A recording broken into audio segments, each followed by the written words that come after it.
being good at the thing that you're good at. I'm all for if you say that you're going to shoot weddings, then only shoot weddings. The reason I say that is because the more that you do it, of course, the more that you're going to, or the faster that you're going to get better at it. But you also understand the nuances of those particular industries as well as the work that they're looking for, knowing exactly what they needed to actually grow their business. Welcome to the Grant Owen podcast, where we explore the world of entrepreneurship. Join us as we dive into the nitty-gritty of what it takes to start, grow, and scale a successful business. We're on a mission to share our experiences, failures, insights, and advice with others. Whether you're just starting out in your entrepreneurial journey or you're looking to take your business to the next level, tune in and join the conversation about what it takes to succeed in the world of business. We going full throttle.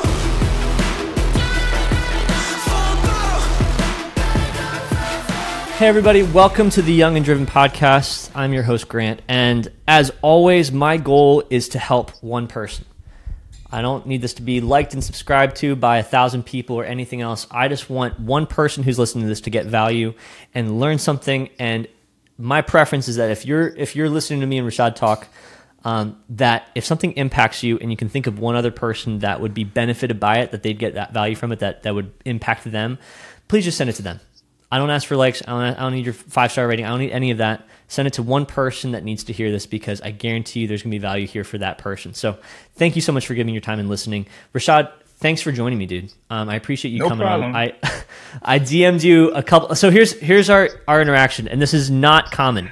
You came up on my Discover page, and I was like, first off, I loved your aesthetic, loved your vibe, and I liked the way you were talking about things. I liked the way you were structuring it, and I was like, you know what, this dude, I can sense genuineness from a mile away, and I was like, I like your genuine nature, and it's rare in creatives. And so I was like, you know what, it looks like you have such a diverse skill set, and you have such a unique mission to grow this agency to what you want to grow to. I think talking about the process of where you've been. And talking about where you're headed, I just think there's a lot of value for me personally, because I know very little about you, transparently. All these questions are coming like from a genuine place. But I think I would just love to hear your thoughts on this space. So just thanks for being with me. Appreciate you. Yeah, no problem. I definitely appreciate you having me. Like I said, it was very random, but it was like, okay, well, we here now, so let's do it. So let's do it. Sweet. I'll make it worth your time. I appreciate you having me up here. Cool. So the place I want to start is actually, I saw you posted a little bit over a month ago that you got baptized. Tell me about that. What was that like? Was that a long time coming? Is that a recent thing? Is that like, baptism is a big deal. So like, what was that like? Yeah. So I work in a church. One of my clients is a church, so I'm there every Sunday, and I've been there for probably like the last, right before COVID hit. So I do all the social media content for the church. So anything that happens, I'm normally the person that kind of shoots it. So there have been years of, me seeing people get baptized and me seeing people have these, for lack of a better word, like transformation moments. And every time I see them, I would get like a little bit emotional. Like, church for me is like a very emotional place. And I'm the type of person, like, when I first started working there, like, I was, raised in a religious household, but at that time I wasn't super religious. So me going there kind of got me on the path of like, fellowshipping, like actually like spending time like talking to like people within the church, talking to the pastor, talking to, just people and not necessarily having like a quote unquote Christian relationship, but just having just a regular relationship, talking about sports, talking about music, talking about whatever. The time came like early this year. I was like, you know what? I wouldn't mind getting baptized. And I told the person I pretty much like report to. And he was like, okay. He was like, if you want to do it, I can make it happen. So he hit up the person that's in charge of that. She pulled me aside like the next day. And then she's like, hey, we can do it on this day. She's like, you want to join the church too? I like, sure. So I went through the whole like new members class, and then like the following month I got baptized. It was I wouldn't necessarily say transformation, because I still feel like I'm the same person, but it was a very powerful moment. Like, I was the first guy that had, guys and girls. So it was probably about 7 of us getting baptized. So I had like all my friends and family there. So it was a very like just powerful moment for me. So yeah. I love that. I love that. Yeah, I was just curious because like you were sharing like I want to show something of substance here, and I was like that's super cool and that's super fresh. So I was like I have to ask about it because first off, welcome to the family. Welcome to the family of God. I'm just so glad when people get baptized because it's such a fun thing to celebrate and to hear your story. What's it like working as a creative that probably wasn't super religious at the time, but deciding, okay, I'm going to work for a church. What's that like? Because a lot of people's experiences for working for churches are negative, or it's like unpaid, or it's like an intern. Like, what was that like? So my experience has been pretty good. So the church that I work for, they're not a mega church, but they're probably like in that tier right underneath that, where it's like they're a pretty large church. They probably have like 500 members, something like that. Awesome. So I used to like be into like calisthenics hard, and so the guy that I used to train with, he's the son of the pastor of the church that I actually work at. So I did a video for him that was actually fire. So he was like, "Yo, my dad, they could really use your services at our church."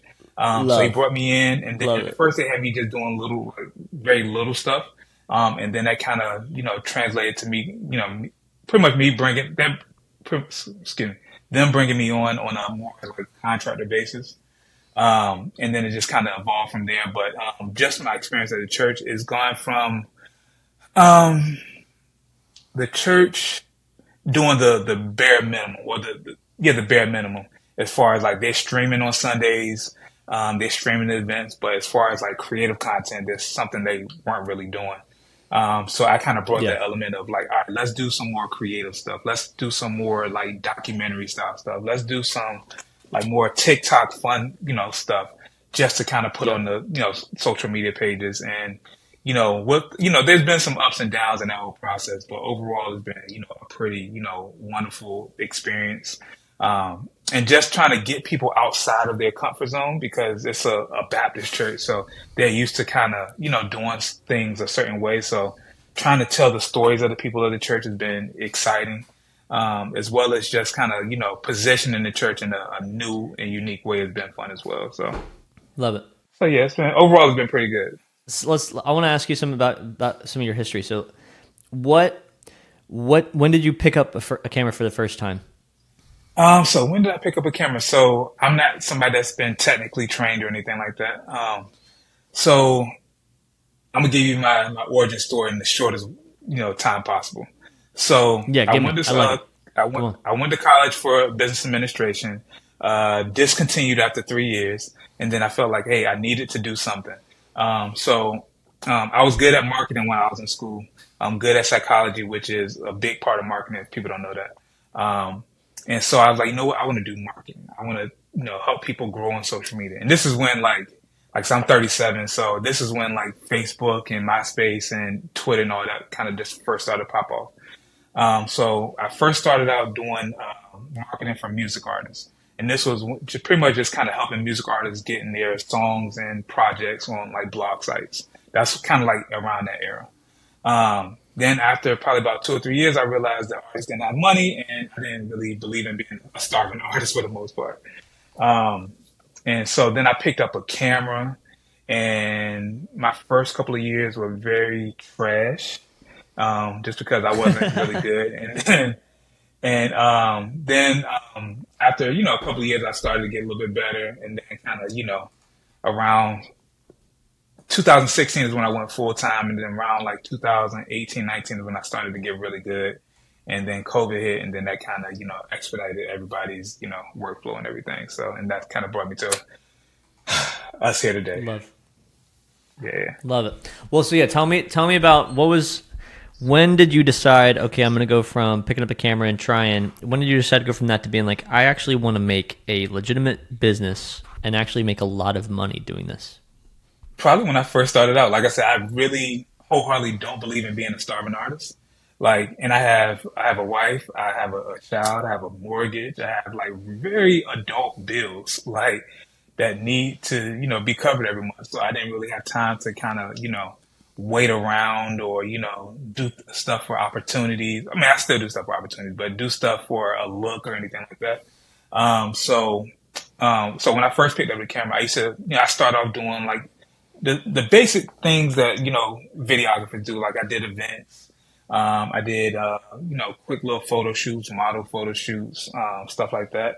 And then I was bringing home probably like a little bit of money. Like I was working a day job at the time. I worked at a help desk for a credit card. And I hated that through and through. But I can I imagine. was making a little bit of money. Like I was making probably about, 1,000, 1,500 a month. And I was like, okay, well, I'm doing pretty good. I'm thinking I'm kind of killing it. And then, once I kind of left my job, and went like all in, is when I was like, you know what, I really need to kind of scale this business and kind of do it the right way and, really make a nice size living with the work that I'm doing. So like I said, to answer your question, that was pretty much an immediate thought, but it just took me, 5, 6 years to kind of get to a good place in that. Yeah. What would you recommend to people? So like, there's that people that are saying like, yep, 1,500 a month of income, additional side hustle income. That's basically what it is. Side hustle income. Right. Sounds great. But what's a way from someone to get to that point, to a point where they're charging 10 and they're making 10, 20K a month, doing the thing they love, doing the thing they're an expert in? What's the differentiating factor between those two people? Is it experience? Is it a specific style? Is it a specific type of client? Like how can someone get to that point faster? For me, it's a couple of things. Just from my experience, I would have to say is being good at the thing that you're good at. And then I know that might sound kind of cryptic, but a lot of people who pick up a camera, they try to do a little bit of everything. But I'm all for like, if you say that you're going to shoot weddings, then only shoot weddings. Or if you say you're doing documentaries, only shoot documentaries. Or if you're saying, hey, I'm only doing like, branding content for, small businesses or what have you, then only focus on that. The reason I say that is because the more that you do it, of course, the more that you're going to, or the faster that you're going to get better at it. But you also understand the nuances of those particular industries as well as the work that they're looking for.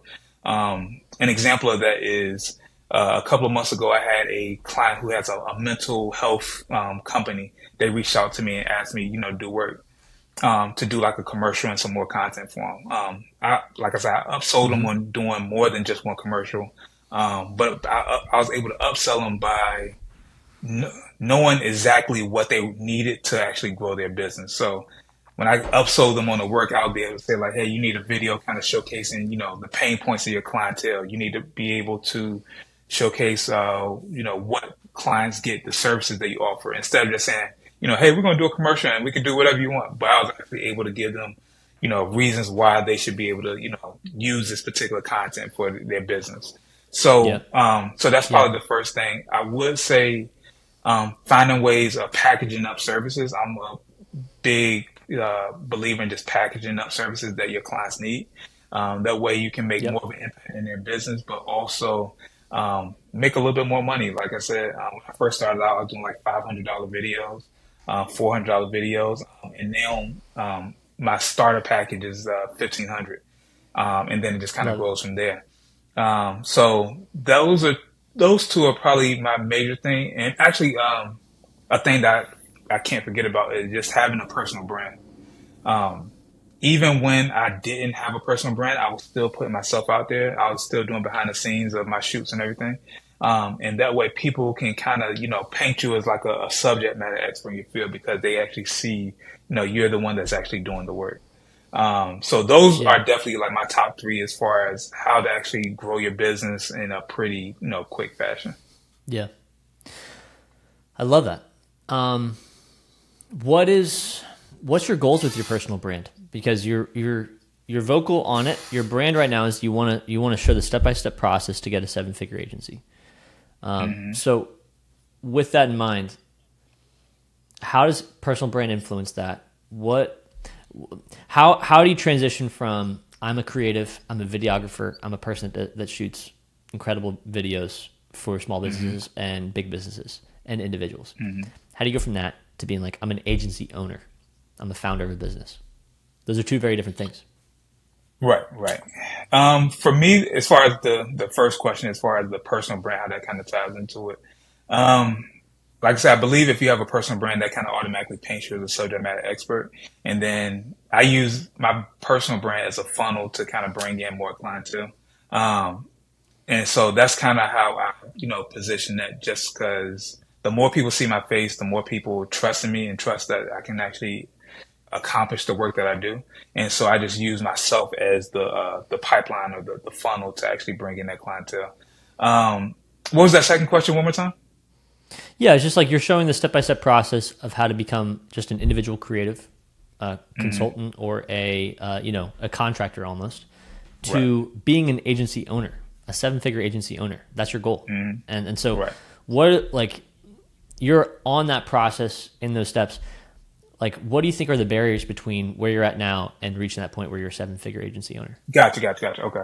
I feel like my barriers right now, that's a great question. Yeah, I feel like it's a small thing. I feel like it's just being like consistent in the work. That's one of the things that I've always struggled with, is just being consistent. As far as like putting out content, showcasing whatever it is that I'm doing. Like, I'll go hard for a couple of months and then I'll fall off. But like over the last 6 months, 8, 9 months, I've been very consistent with putting out content. And I feel like it's kind of like, even doing the small things with a level of excellence. As far as, how I, manage my employees that I have, or how I, treat every single job. It's just moving with a sense of excellence. Those are on the more so mindfulness or just mindset. Outside of that, I feel like is really just kind of expanding the scope of what I do, going to different areas. Like, so I'm based out of Virginia, but just kind of expanding the scope of what I do, maybe traveling a little bit more. Those are the things that I feel like I need to do to kind of get to that particular goal. And I'm not even gonna lie to you, I really have no answer to that question. Like, I have no idea what it's actually going to take. I feel like there are certain things that I need to do on that I'm actually in control of, that I can do now, that can kind of get me to that point. But outside of that, I have no idea. I have absolutely no idea. Yeah.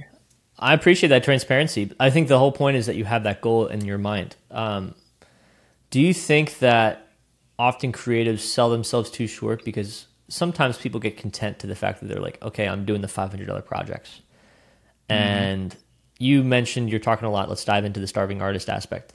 To the person that's saying that, and they're kind of content because they're making enough to live, but they don't have vision to build the business, or they don't have the desire to build the business, because you're talking about something different, which is entrepreneurism. Like, you have an entrepreneurial spirit. You're hiring people, scaling people, thinking about, how can I get from where I'm at now to where I want, which is to own a $1 million company. Right. What would you challenge people that don't have that level of ambition, that are content to be the starving artist, that are content to do the lower ticket projects for a long time? How would you challenge them? Because often I've noticed that those people can tend to be complacent. So this answer might rub people the wrong way. I wouldn't challenge those people to do anything. Like, if you're complacent, like, then stay being complacent. I would much rather talk to the people who are striving for something and kind of, talking to those people. I don't feel like you can kind of change I feel like you can't really change what's in somebody. If somebody is complacent, then I feel like unless something drastic or dramatic happens, they're always going to be complacent. But there's always another set of people who are always striving for something. They don't know, sometimes they don't even know what it is, but they're striving for something. I would much rather talk to those people, because those are the people who are hungry for the knowledge. They're hungry to kind of change their current situation. $500 for a project is never going to be enough for them. That's the type of person that I always was. Like, even when I was making $1,000, I thought, like, okay, if I'm making $1,000 on this particular weekend, or, this week, how can I at least bump that up to $1,500 by, next weekend, or let me see, how can I get to $2,000, $2,500, in a month when I was first starting out. Now it's like, how can I get to, how can I make $4,000 in the first 10 days of the month? Like, that's kind of where I'm at right now. So it's always like, and this is a good and a bad thing. Like, it's definitely like makes me go crazy sometimes, but it's also like, how can I get to that next level? Like, I'm doing pretty solid right now. How can I get to that next tier of bringing in, 20,000 a month every month? Or how can I get to making 50,000 a month? I love what you're saying. If you were saying, so you're saying that if someone's complacent, you can't fix that, but if someone's hungry, you can maximize that. I like that a lot. And not saying that you can't, and not saying that you can't fix it as far as somebody that's not complacent. I just personally don't believe in taking my energy to kind of help somebody become, not complacent. There probably is a way of doing it. I just don't know. Yeah. What was the biggest? What's been the biggest growth point for you in the last 6 years of doing this? That you're like, do you feel like there was a huge skill enhancement over the time just by putting them in the reps, or was it like, do you feel like there was some project, some specific client, some specific thing you did that you're like, you marked it and like, yep, I think something changed right here where I feel so much more capable of what I'm trying to build as of right now? I think if we're talking just video skill wise, I think the thing that probably helped me out the most was working with a creative that was better than me. And so probably around 2018, 19, I started working with my second shooter. He had his own business, but he's just a overall, I can honestly say he's just an overall better creative than me. And so before him, like, I didn't really work with anybody directly, or the people that I worked with, I was like light years better than. So I never had a chance to be able to like learn. And like I said, I didn't go to like, film school or anything like that. So me picking up a camera was just me picking up a camera, going on YouTube, trying to figure out, all these little things by watching thousands of videos. But once I was able to, shoot something, and I'll have him, my guy, Cap, his name is Cap, having my guy Cap on set, and he was just like, hey, you should do this, or try this particular angle, or use this filter, or, I have a gimbal, like, let's try see what it looks like with a gimbal. Those things actually helped me become a better shooter, and just kind of seeing his process of how he actually operates. Like, he shoots with me like I shoot weddings on the weekends. So any wedding I shoot, he's right there with me. He just makes my weddings look better because he's, he has that creative eye, but he also, just by seeing him operate, has made me a better shooter as well. So I feel like before 2019 were like the dark ages where I felt like my content, my work was pretty trash or mid. But after that is when I feel like things definitely went up a level as far as production, quality, like everything. And so I have to thank him for that. Love that. Love that. And I love your humility in that too, because I think it's true. Like, there's some things where it's like, we're just going to suck at it.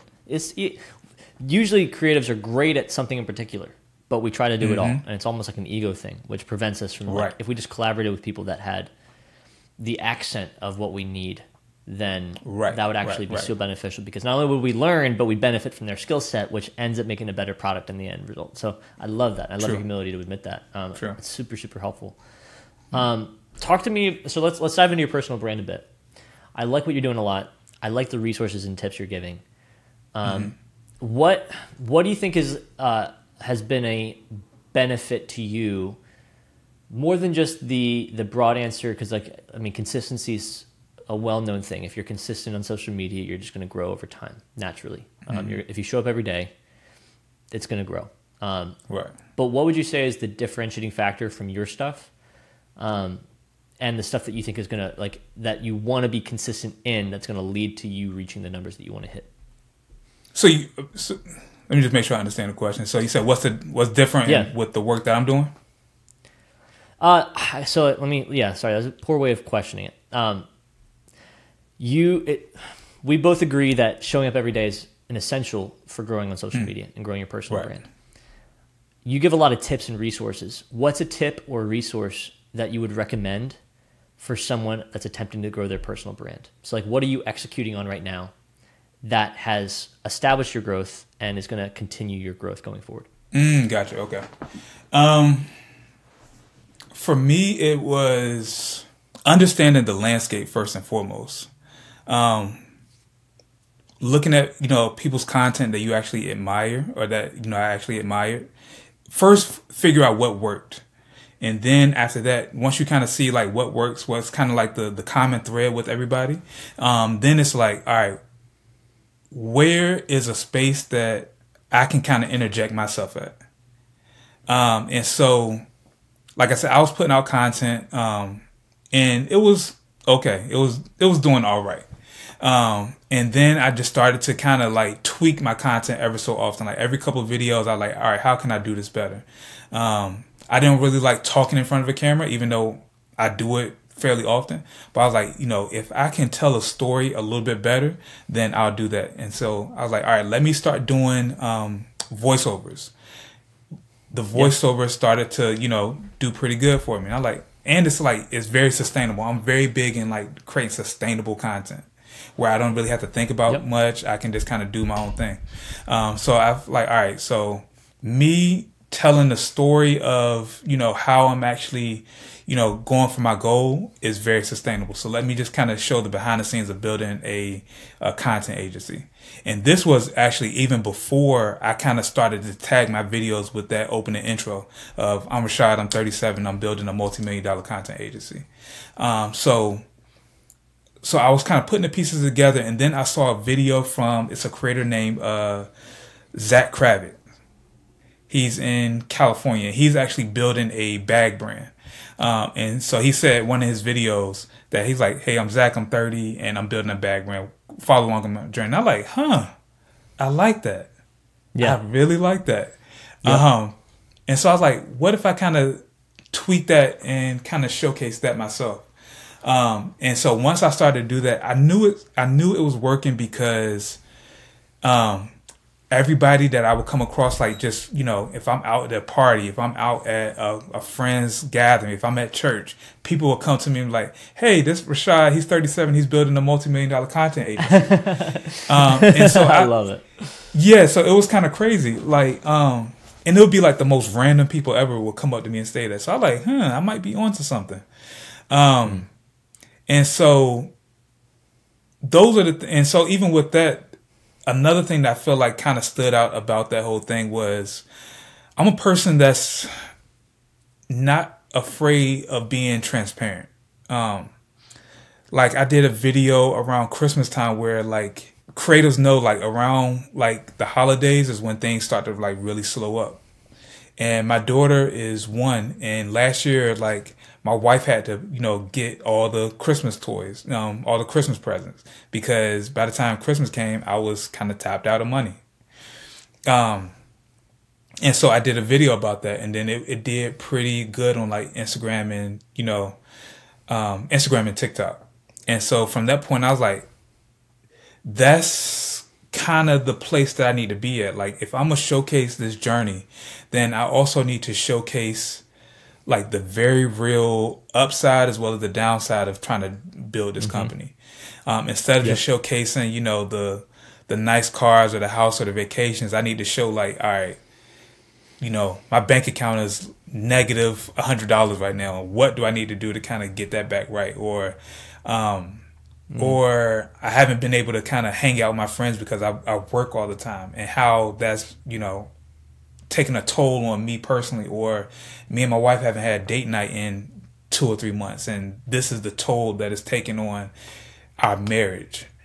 So I feel like that was the kind of moment or the shift where it all came together. Like, all right, so I need to, as an older creative, I even stand out. Like I'm 37. Most of the creators now feel like they're 12 years old. So I feel like I feel like a much older person in the space. So I feel like even just kind of giving my story from that vantage point is something that's slightly different as well. So I just try to find all the things that made me stand out while also doing the things that just work across the board. And that's kind of like helped me out a lot. Well, let's walk through it. So walk me through that. Let's get very, very tactical. I'm curious. I'm going to steal this. I like your idea. Okay. Because I want to test. When I find something, again, I found that video, same thing. I'm Rashad, I'm 37, I'm building this. I was like, that's awesome. Engage with the story.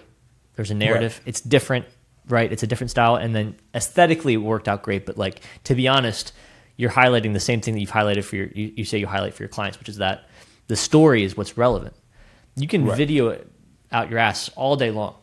we can make the most fire videos for whatever. But if we don't highlight a pain point or a narrative that people connect with, there's 0 point.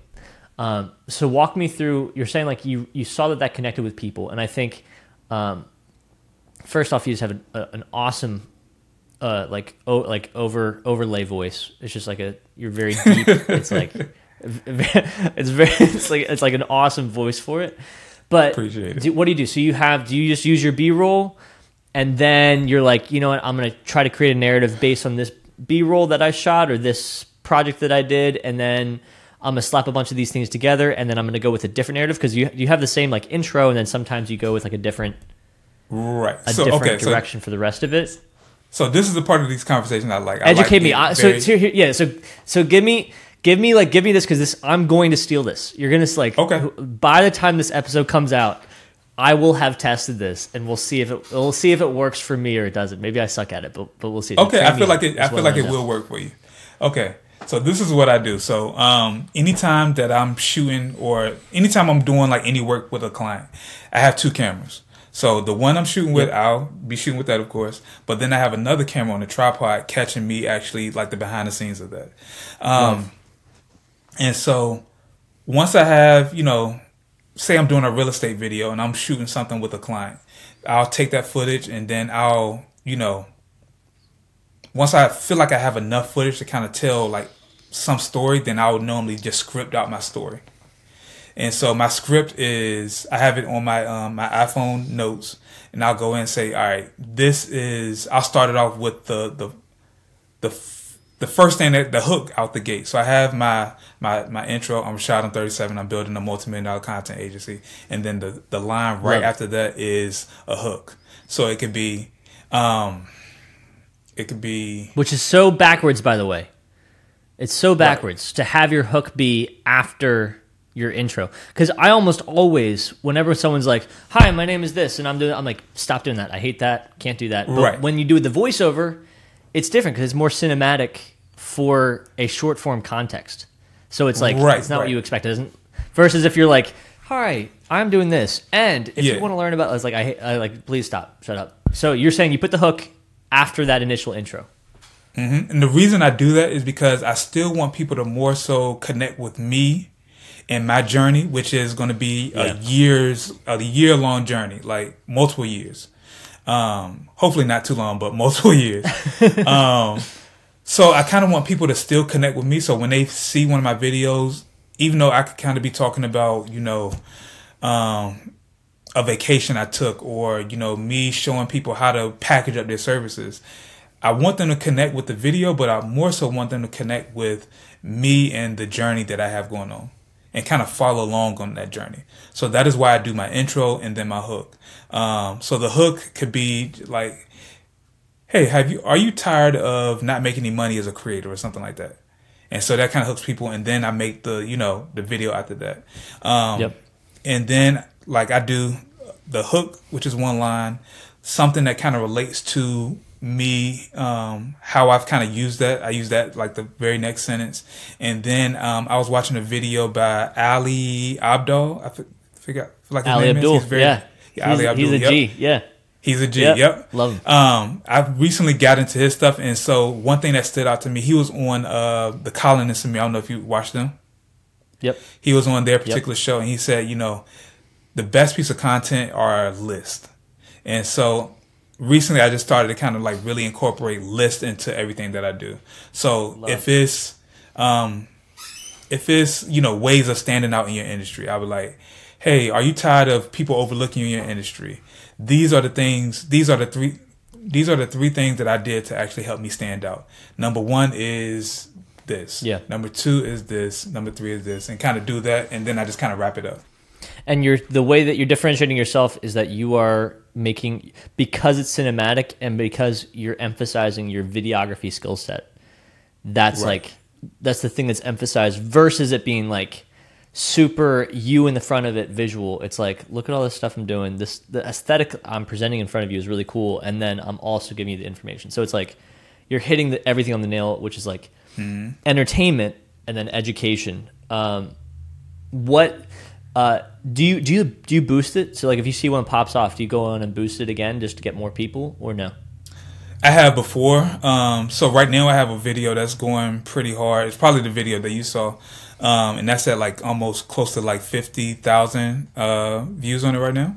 Normally I would boost it, but that's kind of been doing good for like the last week, where before I posted that video, I was probably like at 6,300 followers, and now I probably hit 10,000 by next By week. the time this comes out, for sure. Yeah, 100%. Yeah, most definitely. Yeah. And so I might boost that one. I might not. I might just see what it does, naturally, because it's been doing pretty good organic. So I might just kind of continue doing that. So when you came up with this idea, how long have you been trying this idea, this particular one? As far as like laying out the content this way? Yeah, laying out the content this way, starting with the intro, starting with the overlay. Like how long have you been testing this before it worked when you had this one? Yeah, it would probably have to be since around November, December of last year. Wow. So you've been doing this for that dedicated amount of time, and you're seeing it pay off almost 10 months later. Yeah, so last year around this time, I was putting out a lot of content. I did like a Project 50 challenge where I did a video every day for 50 days. So when you're editing that, do you edit in Premiere? Do you edit in DaVinci? What's your main thing you edit? Premiere. Do you do the overlay? I'm guessing. Do you use a Rode? Do you use like what do you do when you record that overlay over top of it? So it's crazy because that's usually like the last thing I do is the voiceover. Yeah. So I have it right here. So I have just a regular like lavalier mic. Yep. Yeah. I have a connector that goes into my phone. Yep. And so I'll go in my car and then I'll just record it. And then I do it like line by line. So I script out everything. So I go line by line, and then just kind of say it and kind of get the emphasis on certain points and all that type of stuff. But yeah, I just go in my car, record it, and then, upload it to the computer and then just kind of start editing from there. So if you're listening to this as a creative and you're saying, and for the creatives that are listening to this and saying like, how do I grow on social media? What you're seeing that Rashad did is, one, he's highlighting a part that's really important, which is that you have to create a narrative about yourself. It's important that you tell your own story through your content. You can educate, you can inform, and you can even commentate. But to get people to be invested in you, you have to have yourself be a story in your personal brand. And then the other thing that you're highlighting, which I love, is that you have to find a unique way to brand yourself and then to present that brand. For example, I'm telling you that I'm going to steal this, I'm going to copy it. But the way that I steal and copy it means that I have to do it for myself. Because if I just did what Rashad did, it would not be as good as Rashad. So like that's just not how it works out. Like Casey Neistat talks about people that are like just stealing from Casey Neistat, and it's like people ask him, how do you make a Casey Neistat? You can't make a Casey Neistat video. Yes, you can copy some, you can do some editing stuff, you can do but the whole point is it's about how you tell your own story and your own narrative. So think about how you can do that. This is a way to package a content piece that I think is really unique, especially if you're a videographer and especially if you want to cultivate something and maybe you don't feel comfortable in front of a camera. Maybe it's just like not your thing. Maybe you just like, you want to find a different way to cinematically show something. Better than just using music. Having your voice and your face be a part of it in some case is really, really beneficial. And I think Rashad just showing, I have zero doubt you're going to hit, I think if you just continue with this method, especially if you continue to give value in your list formatting, and it's not just just simply the fact that one video goes off or something, I think you'll easily hit 50K to 75K followers just doing this because it's really cool. And and I think it's just going to lead to a ton of clients for you as well. So I love that. And I just want creatives to think about take this as an example. How can people support you? How can people follow you? Tell your @. I want people to follow you documenting this journey. Yeah, so the best place that you can follow me is actually on Instagram. So that's at Shod Harris, ShodHarris. If you want a little bit more of a long form version of this journey, then you can actually go to my YouTube channel, and that's at Rashod Harris. Those are the major two things. Everything else you can kind of find from there. So Cool. I still love it. I love it, man. Definitely do it. All the links are going to be in the description here, so please go follow and support. Rashad, thanks for being here and giving value. And again, if someone needs to hear this, please send it to that one person. Really appreciate you. Thanks for listening. See you guys next time.